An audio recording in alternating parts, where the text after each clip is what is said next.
Clinton continuing her crusade against President Trump.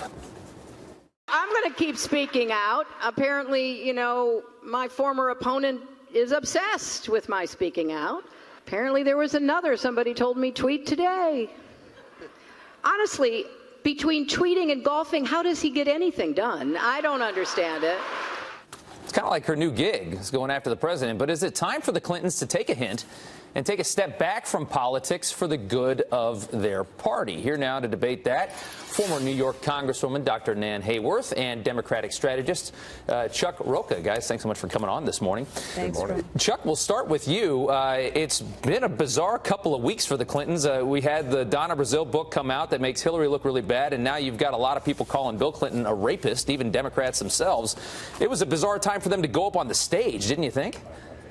Yeah, I did. And I think that as American citizens, they have every right to speak out. They have every right to hold their government accountable and go down all of those lanes. But look, I've been a lifelong Democrat. And as you know, as a Bernie guy, it's kind of unique for me to talk about this situation. But they have done a lot of wonderful things for the party. But the party should evolve and move on to other things. And there's a whole generations of Americans who grew up under Barack Obama who really don't know anything about the Clintons except for what you just said and what she let Donald Trump put her in the corner as. So as a party and as a leader of the party now, I would like to see the next generation of our leaders step up. Okay.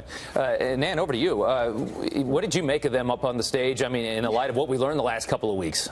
Well, unfortunately, Hillary Clinton, her campaign was a masterwork of not taking the hint.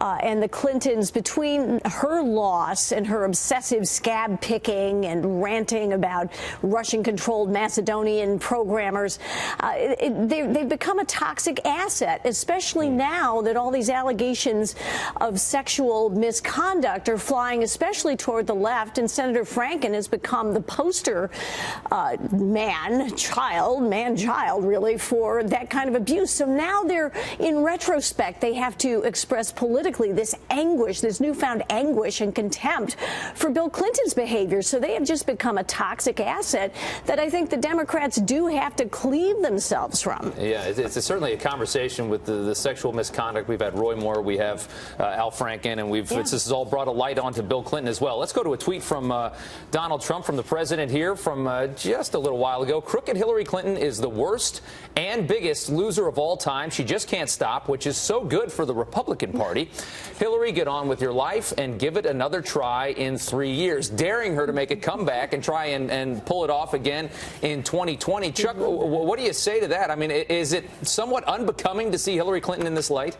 I think toxic access is a little bit step too far. I think that her and Bill have done a lot of things back in the 80s and 90s that were great for the party. I lived through those economic booms that we all benefited from. But like any good thing in life, when I first bought a cell phone, it was in a bag and I carried it around in my truck, and now I can just set it in my ear. You have to evolve with things and change every day to make things more modern. And what's the new thing, right? So we need to move on, and no disrespect to them because I think they've done good things, but it's time for a change in our party. Okay. No, we understand that. Nan, over to you. I mean, do you think she's just a sore loser here? I mean, she's so defensive about this.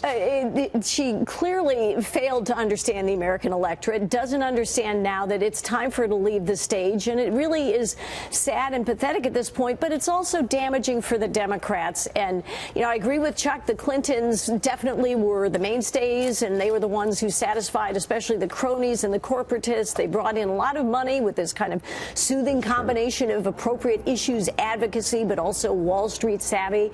They knew how to satisfy the moneyed class. That's all going to go away now with the departure of the Clintons, and the money is not going to come in, brought in by them. So I think in some ways the Democrats are going to miss that because they really were kind of the grown-ups in the room in a lot of ways. Yeah. Chuck, looking ahead to 2018 and also very much so 2020, the future for the Democratic Party. I mean, you've got, who's on the bench and who is capable of handling that job. I think you have a lot of young people that might not be able to handle it, but then you've got a lot of old guard people too, and then you've got Bernie Sanders as well.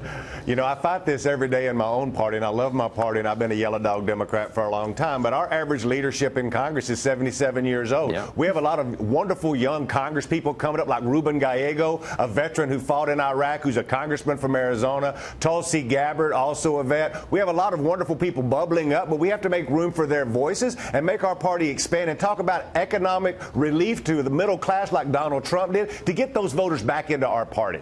Yeah. I mean, I think Bernie's probably your most popular guy. I just wonder if he's age-wise, is he going to be right for what you guys are looking for? You know what?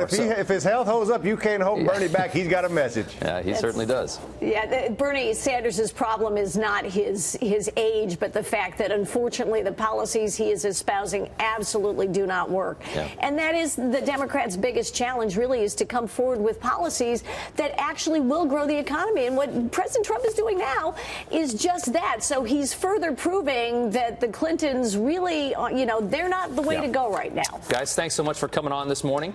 We appreciate it. Happy Monday.